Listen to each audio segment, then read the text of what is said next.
Arnett, good to see you again. Good to see you. So we're here today to talk about engineering and leadership and maybe a bit about coaching, because those are all things that you and I are both involved in. We don't know each other that well, but we've chatted about these things a little bit. But since we both share this slightly odd background for some people who are starting in engineering and then moving into leadership and coaching, I gave up the engineering a long time ago. You're still valiantly engineering, which is great. Why don't you talk to us a bit about your background and kind of where the engineering part came from, and then we can get into the leadership and the coaching piece afterwards. Okay. Yeah, so for me, I guess it's going back to growing up, maybe with a background in motorsport in the family, Formula One.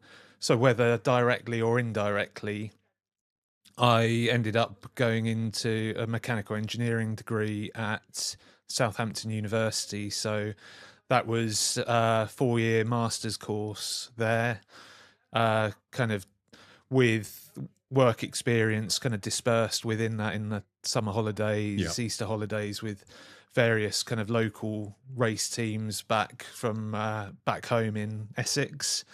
And that then led to getting my first job, real job in engineering with a composites company in Oxfordshire.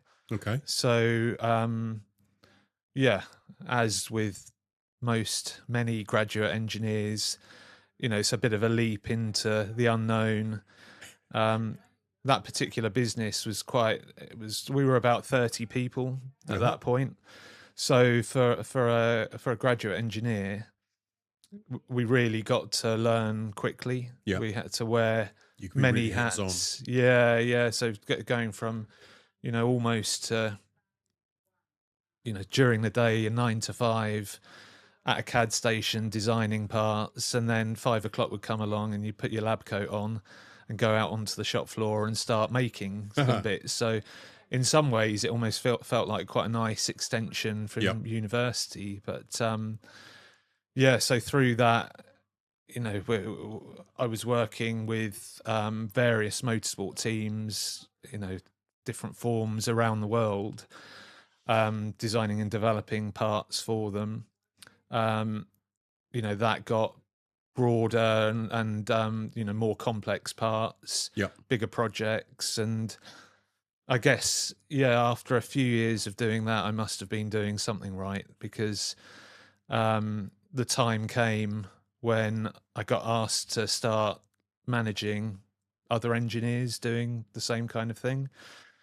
So I guess my journey into management and managing people had started, but it was very much learning on the job. Yep. And this is going back best part of 20 years now, and I kind of did the best I could. A lot of things I didn't do right at the time. Yeah. There was the challenges of beginning to manage people that were my peers beforehand. Lots of learning, still doing the technical stuff at the same time, but trying to bring on other engineers around me as their manager.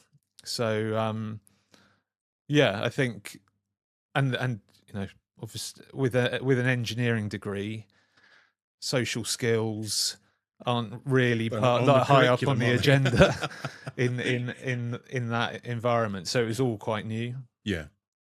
But it's interesting to me that your background compared to mine, for example. So your background was, smaller company, more hands-on, more able to get really involved in everything, including being given, responsibility for a team, maybe relatively early on. Yeah. Mine, just for anyone, watching, listening, is almost the opposite. I joined Fordson School, a much bigger organisation, much more boring vehicles compared to Formula One, much less hands-on as well. You're kind of a small cog in a very big wheel, which is probably why I didn't last very long in engineering. I kind of, this is quite boring, I need to go off and do other stuff. But I always had, so whereas you were kind of beginning to get into leadership from starting to actually lead teams, I think my journey was more kind of the reverse of that, where I'd be in a team looking up at my bosses and, let's not put too fine a point on it, thinking they're making some stupid decisions. Why are they? I was always more interested in why the people running the organization made what I perceived to be some odd decisions more than I Yeah, was the actual engineer in itself, which is yeah. kind of how the two things went. So how's that taking you? What is it, just to kind of update people, what is it you're doing now then? So from those early roots in those smaller organizations, because as I said, you are still engineering, Yeah. you're now kind of higher up the food chain and things. So what is it you're doing on that side? Yeah. So I guess to your point about larger organizations, Yeah. that from that period where I was learning on the job as a manager, Yeah. that particular business got acquired by a large US aerospace company. Okay. So became part of a large organization, and which was quite interesting seeing the difference Yeah. within the same four walls of an SME versus a big corporate. Yeah. And I'd say one of the big benefits of that was by that point I was beginning to become part of the senior leadership team Right. and got the opportunity to go on some leadership development training. And that was my first opportunity to have some coaching. Uh-huh. And being on that senior leadership team and arguably being your stereotypical engineer, bit introverted and Yep. a bit more of a listener than a talker, you'd look around the table and see people who were quite happy talking and not afraid to say what they think, and they're thinking, do I need to be more like that to get Yeah. get on with my career? And that coaching at that time really helped me, I think, firstly in the self-awareness of who I am Yeah. and the value that that brings to that particular table or a team. Or so and then subsequently building that awareness of others.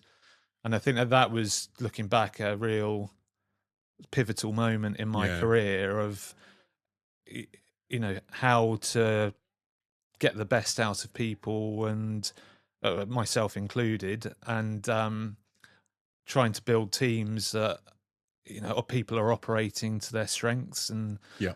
balanced teams. So that was within that corporate environment. I then left there a few years later and moved back into an SME.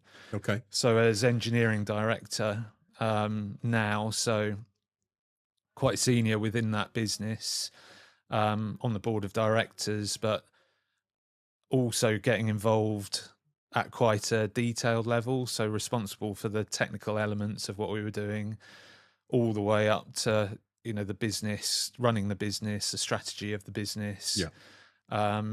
So that was back to 30 people. I think at that point, four or so engineers.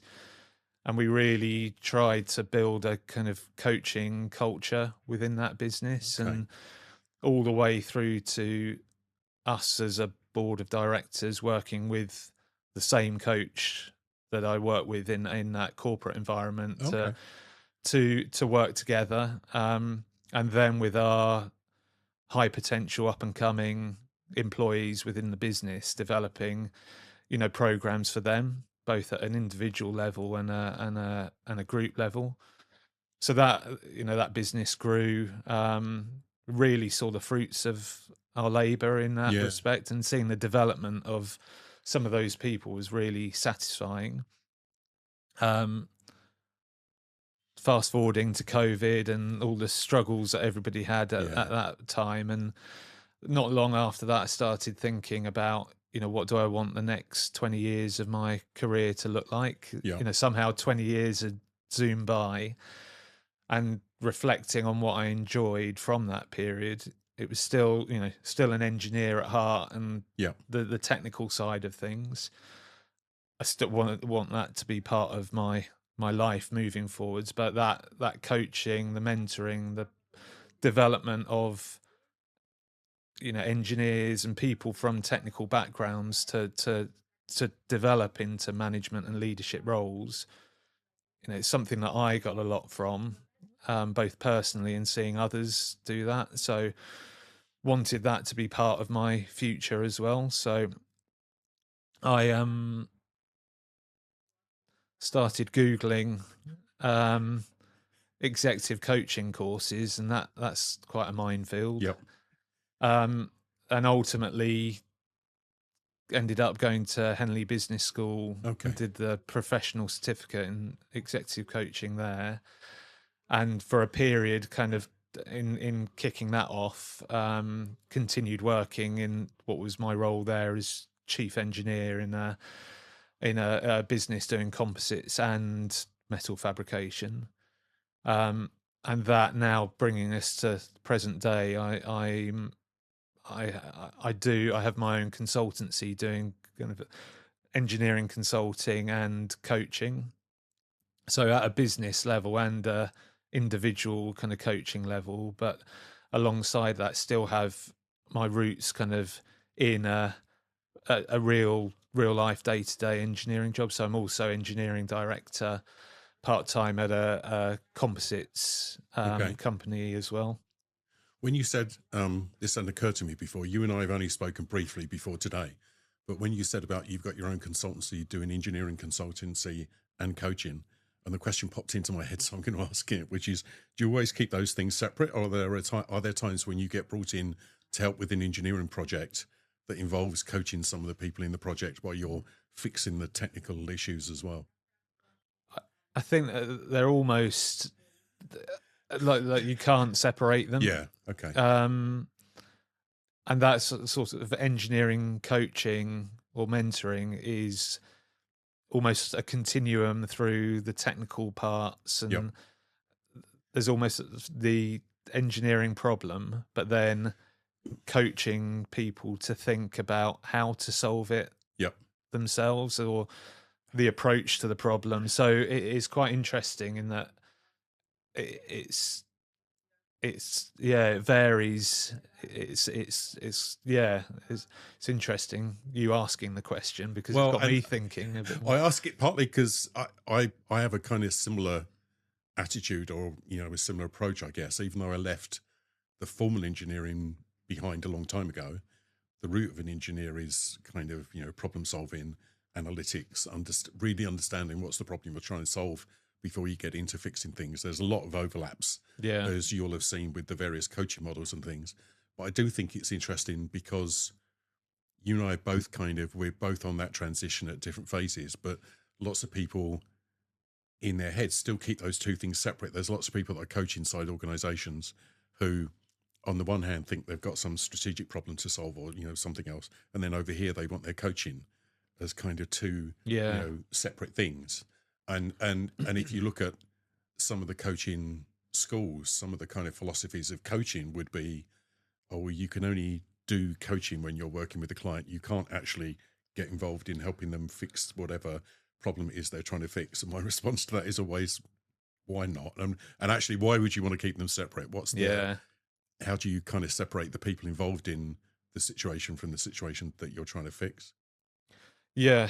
And I think in doing the course at Henley, it was in the first few sessions you're Yeah. kind of learning the techniques, and coaching is all about asking questions to help the Yeah. individual solve their or answer the questions for themselves.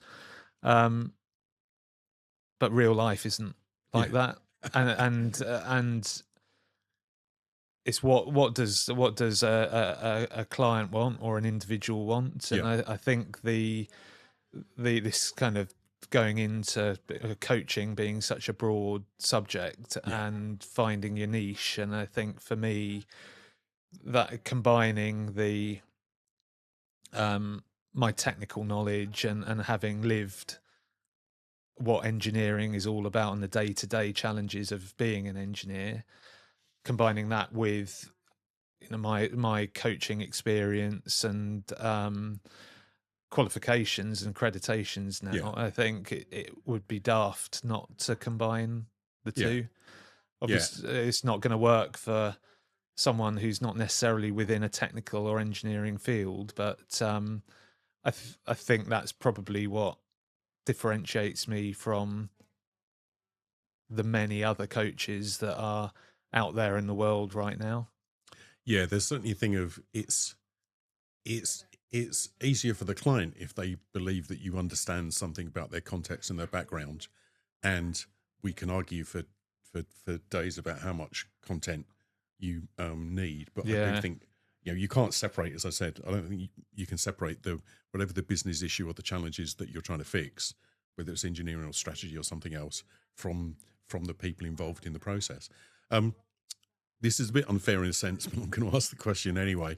Bearing in mind confidentiality, have you got any examples, stories you can tell of people you've worked with where you're, on the one hand trying to help them solve a kind of business issue, but on the other hand, you're coaching them to change the way they think about things along the way?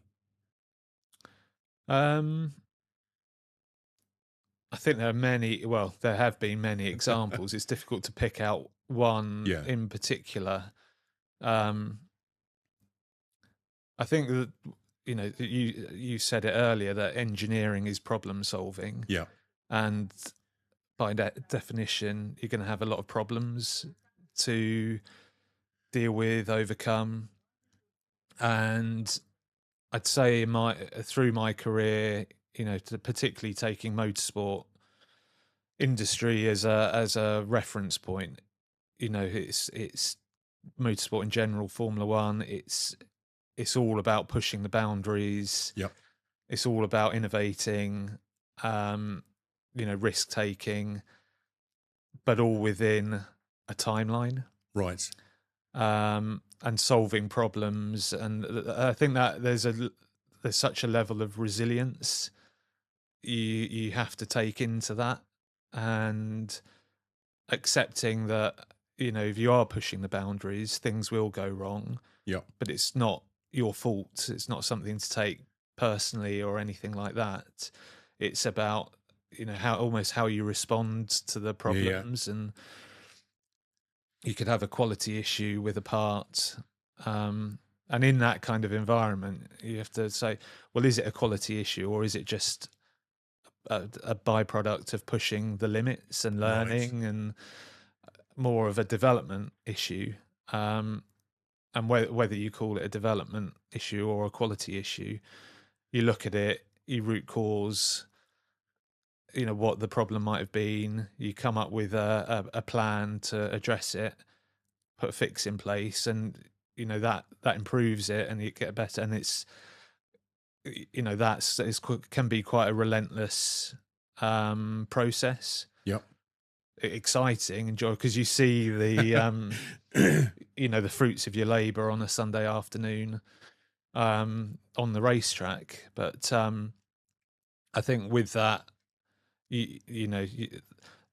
there's probably, for me personally and for others that I've worked with, there's bringing people along with that journey, and there's the technical side of solving it, but then also the managing yourself personally, prioritizing, what is genuinely the important thing that needs to happen Yeah, today, in amongst what could be a lot of things that are going on. So yeah, I think that it's an important part, that as a manager and a leader in that environment, it's an important part to be able to fuse the two together. yeah. You and I were chatting just before all of this started, as we were waiting in here earlier, about when you say that there's a lot going on in the world at the moment, so a lot of pressure, a lot of stress, even without whatever content you're working with. And I hadn't really thought about it before, but do you think there's a definite parallel between those two things that you were just talking about? That on the one hand, you've been working with advanced technologies, advanced materials, pushing things at the limits of what they can do, trying to find out what's possible in the content of the work that you do. And at the same time, that also pushes people to their limits to Yeah. some degree, because by definition, although they're good engineers and good at what they do, they haven't done the thing haven't done exactly the thing they're trying to do now before, Yeah. because otherwise it wouldn't be new. Yeah. And that, with the stresses and strains that come with that, as you were alluding to, puts people to and beyond their edges as well. So you're kind of pushing the limits on both fronts, aren't you? You're doing it technically, but you're doing it Yeah. for and with the people as well. Yeah. Yeah. Yeah. And that's about, I think there's there's an optimum Yeah. stress level of, Yeah. too little going on, and you're not overly effective, you know, stretching yourself, Yeah. and you can get into a zone of, I don't know what the phrase is off the top of my head, but feeling a flow, if you Yep. like. And but then it can go too far the other way, Yeah. where there's just so much to do that overwhelm can set in. And in amongst all that, retaining some clarity of thought is important. And I think it's, again, as a manager in that, or leader in that sort of environment, it's trying to create some clarity of what is important and what is the route through a technical issue. And I think that does come with experience. Yeah. Whether you've dealt with that particular technical issue Yeah.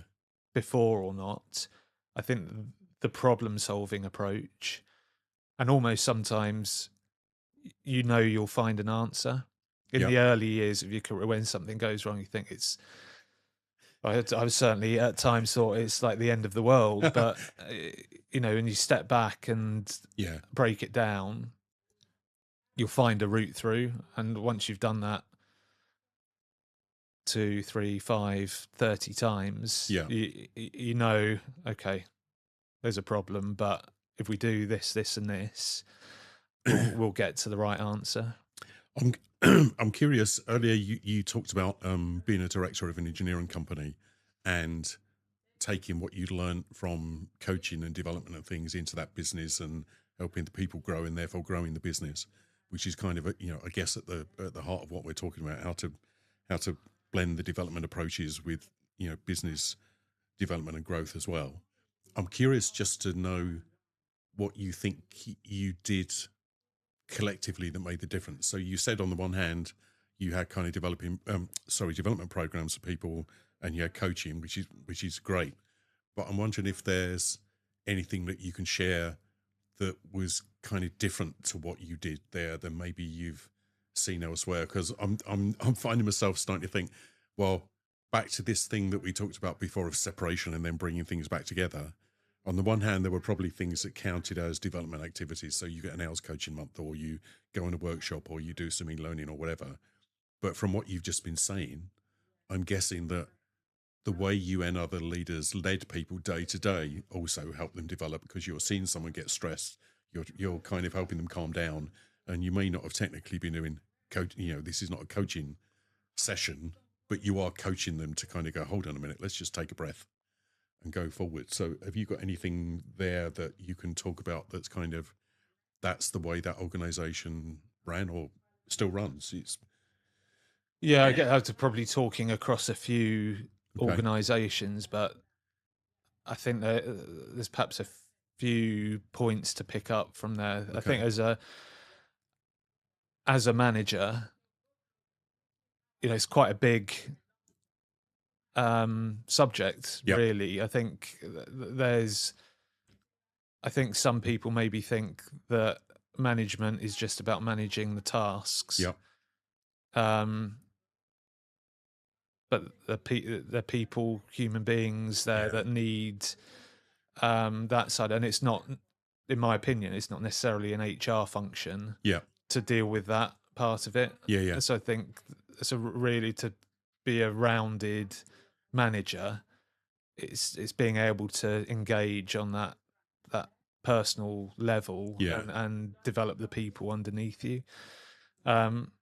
Thinking about how this kind of helping people grow and develop gets integrated into the way managers have to manage day to day, right? It's, as I said, I think two things. First of all, I think, you're right, because so many people are like you and me, I have to say, a long time ago, you get good at a job, and because you perform well as a job, some bright spark has the idea, we should make Nick a manager. That would be really good. And then you're suddenly told, stopped doing the job that you were really good at and made you feel good and made you perform well, and now you're in charge of a bunch of human beings, some of whom were your peers, Yeah. and that makes that whole conversation harder. But given that you've kind of, you've been through your own development, you've done the coaching and all those other things, I just wondered if you've got, I don't know, tips or tricks as much as anything else about what are the things you think that make the difference then, that can help managers manage the people on a day-to-day level. Yeah. Yeah. I think a big thing is going back to that self-awareness Yeah. and awareness of others. That I probably say it to my work colleagues, would probably get fed up with me saying it, but it's that round pegs in round holes, Okay.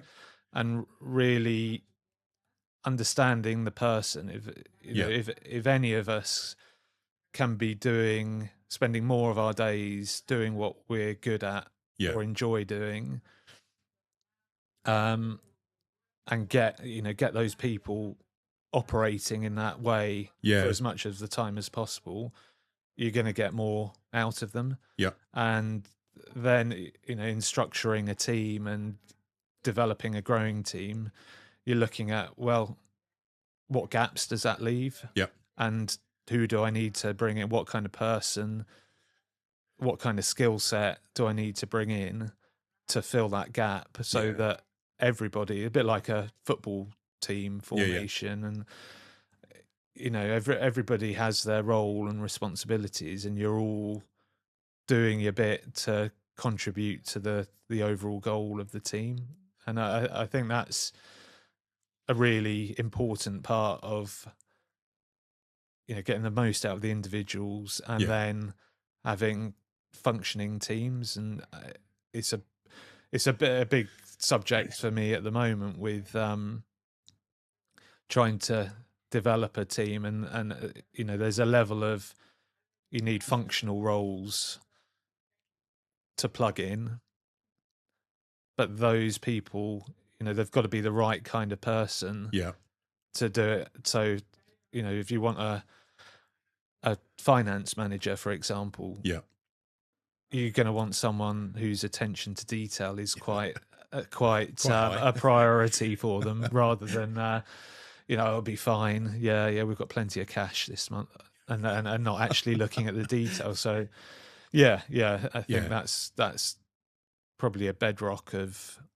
No, I think that's really interesting. Not for a whole bunch of reasons. First of all, as you said, for the people just knowing what they're doing, right? The number of organizations I've come across where people have drifted into roles and drifted into, they kind of do stuff every day. There was one person I coached a long time ago who I was trying to get him to focus on what he wanted to use the coaching for. And, he wasn't really clear.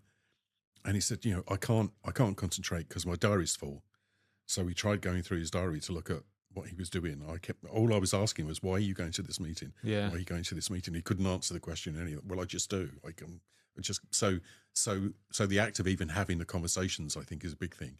The other part of it, I think, is I've been quite lucky in one sense, in the same way that you went through the kind of SME role with your hands on in lots of things. One of the things that I went through after I'd left Forwards later on was working for big firm consulting, which was it was brilliant, but it was a real shock because when you're working for a big, professional services firm, you're employed by a group of people and you technically have a manager, but the work you do is never for those people, right? You're doing it for clients, you're doing it for someone else.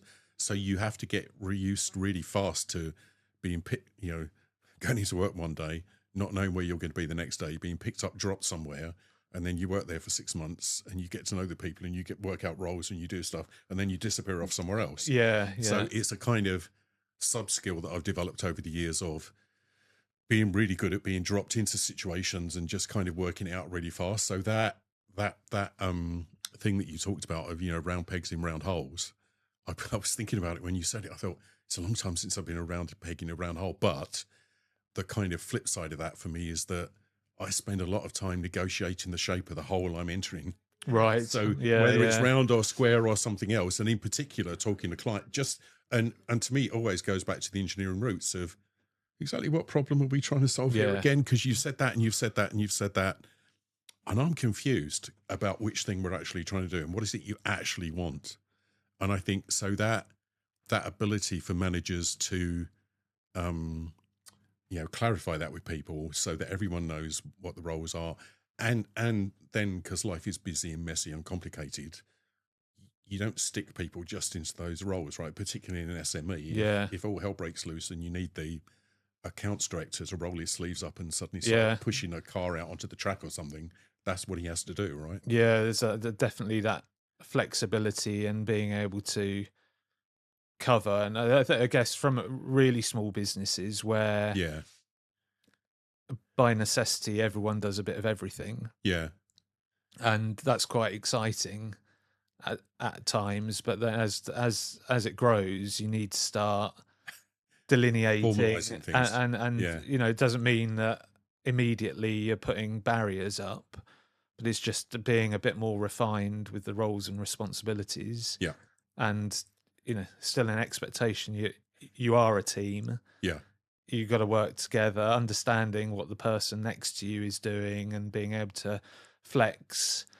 But yeah, beginning to get some alignment and some focus on what people are doing. yeah, Um, and I think that point you said about shaping the yeah, or adjusting the shape of the whole, that I think is a thing as a manager. It's really important yeah. as well to be able to flex your style. And over the years I've done a lot of work with disc profiling, Okay. and which has been really interesting and been a good part of that self-awareness piece, and using that tool to help shape teams and stuff. And I think for me it's helped. I know the core me, Yeah, the comfortable me, but recognizing the situations where I need to flex and be a bit more, be more of less worried about the detail, more visionary, kind of this is where we need to get to yeah, type of approach to a particular situation. But recognizing when I am flexing into that, and not recognize it can be exhausting yeah, doing that when you're it's not the natural you. So yeah. No, I did not the disc profile, but I did a different. We won't get into profiling tools today, no, no, but I did a different profile while I was still at Ford's, but at a time when I didn't.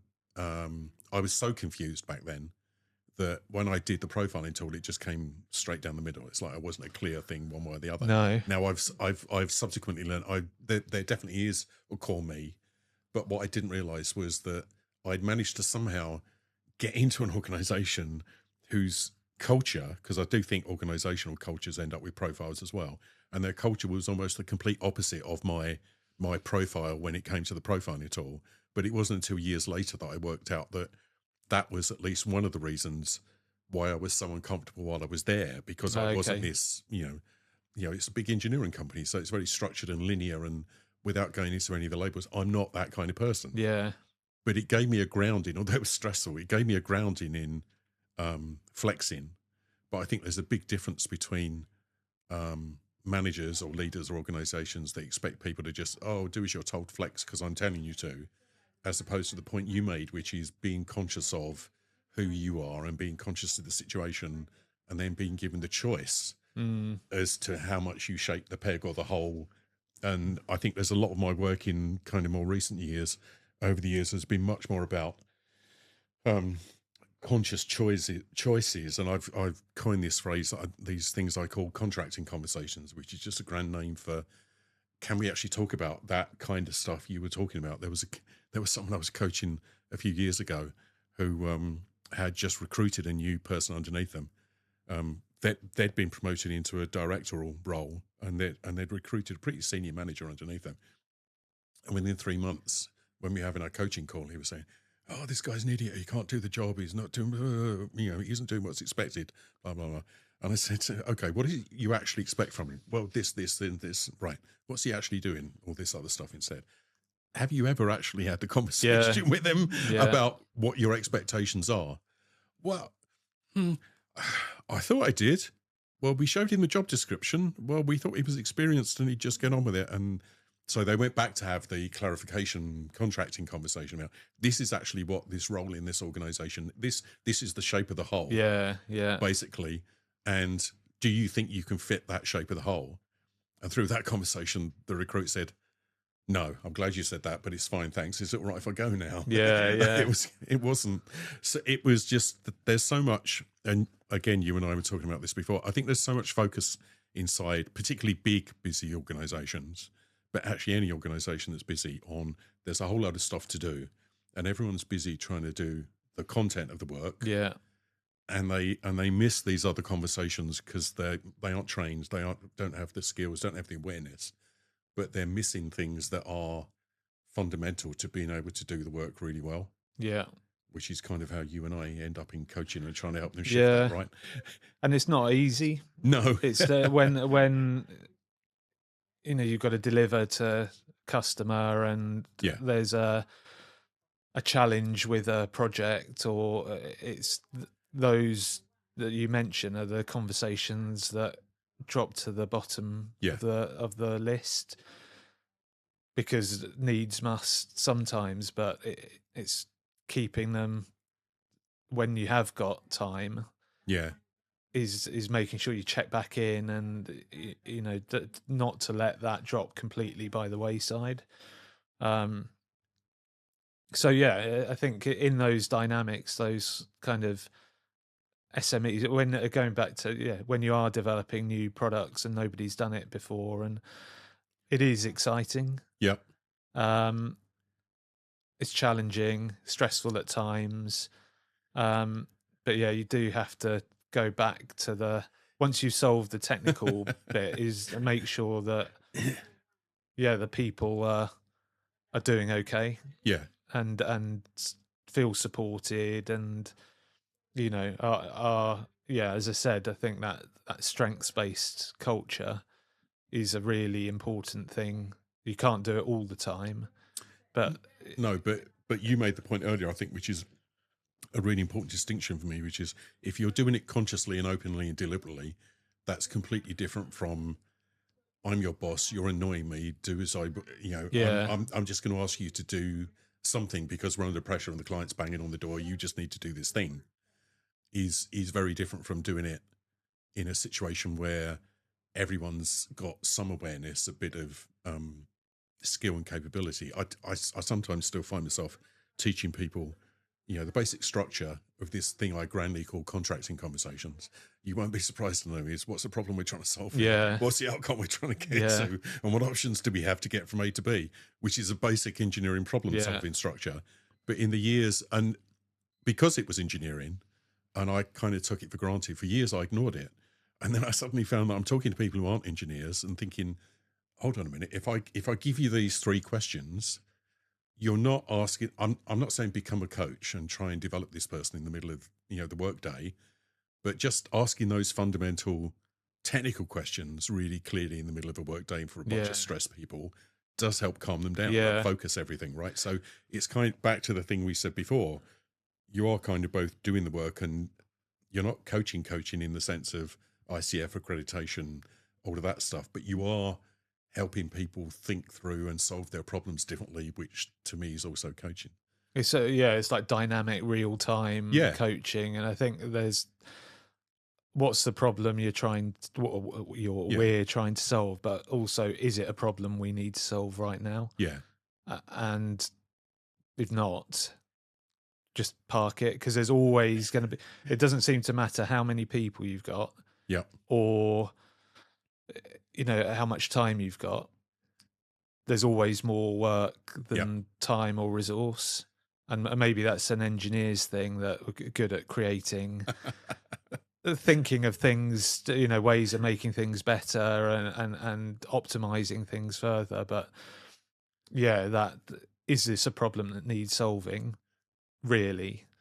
And but that's where we kind of meet the I don't know what you call it, the kind of middle ground between engineering and the people stuff, right? Because an engineer will go try and have that fairly rational, logical, there's only so many hours in the day, there's only so things, which one are we going to pick? Yeah, yeah, Whereas you and I both know in that world and in others, you then get into, if you ask a room full of people, which problem should we be focusing on? oh yeah, If you've got 12 people, you get 24 different yeah, opinions because it's kind of their opinion plus the opinion of anyone they think they have to bring into the room as yeah, well.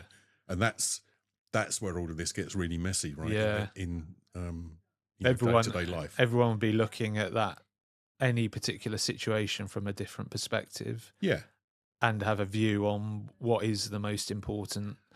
Plus, to go back to the, thing you mentioned disc profile earlier. Well, whether you think disc or anything else, but you mentioned the word introvert. I'm an introvert as well. So if you ask that kind of question in a fairly stressful meeting, the introverts will go quiet first to think about it. Yeah. The extroverts will just start talking, and there'll be all this noise, which the introverts then find difficult, and you just end up with confusion in the room if there's not some facility for the team to actually make those decisions. Yeah. Right?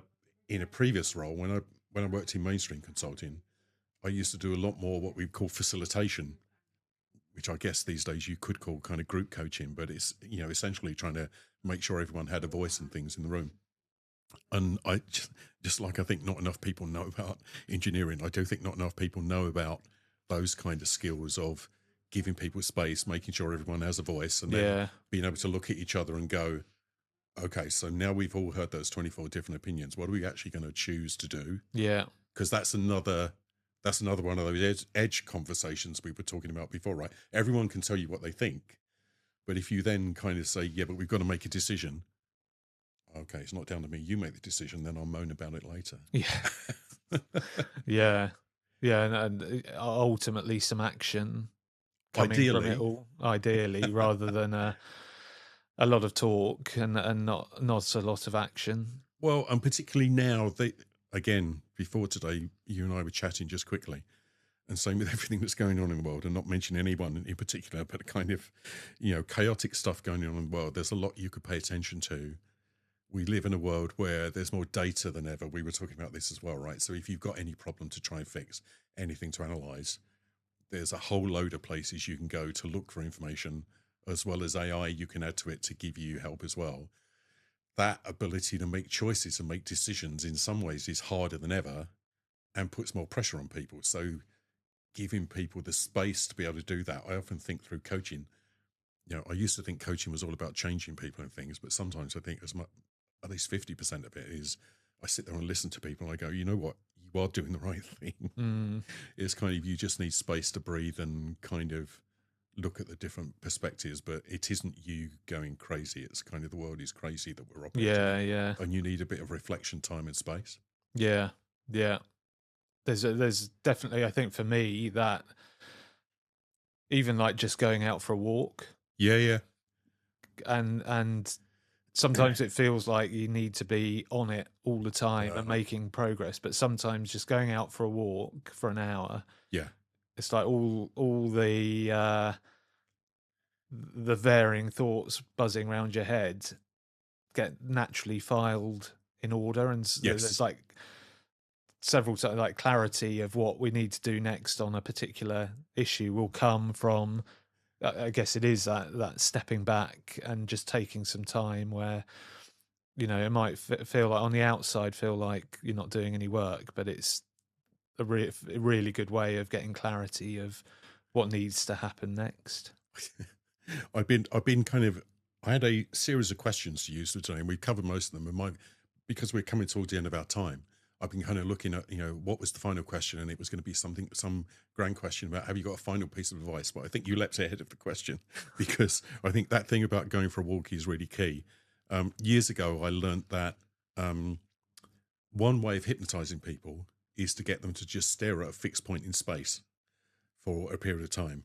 And we have these things called computers now where we do that all day. Yeah. And if we're getting stressed and we're confused and there's more stuff coming in at us, and we are literally staring at that thing, it kind of does interfere with our ability to think clearly. And when we get tense, I know from other stuff that I've done, our bodies get tense and our breathing stops, and it's like there's all of that somatic stuff going on as well. So, in terms of giving people, you know, I don't know, guidance or advice, right, for managers and leaders in dealing with all this stuff, I think, between us, we've nailed it, right? Go for a walk, take deep breaths, and actually, the other thing is going for a walk unlocks some of the stuff. But the other thing you said about talking about it with someone else, because we've got to make a pitch for coaching, right? So talking about it with someone else, having the space where you can say out loud what you think and get those messy thoughts out of your head and into, you kind of have to put them into a sentence and try and make sense of them. And the number of times over the years that I've been coached or I've been coaching someone else and I or the other person has gone, I didn't know I thought that. Yeah. Like, now I hear myself say that. Okay, that's interesting. I probably don't want to do that, or I do want to do this or whatever, but it's that sense-making process. Yeah, processing it. And yeah. As opposed to just leaving it bouncing around inside the head or inside the team. Thanks, Nick. It's been a really interesting conversation about engineering and leadership and coaching and stuff, and I'm sure we'll talk again. Thanks. Yes. Take care. Thank you, Alan.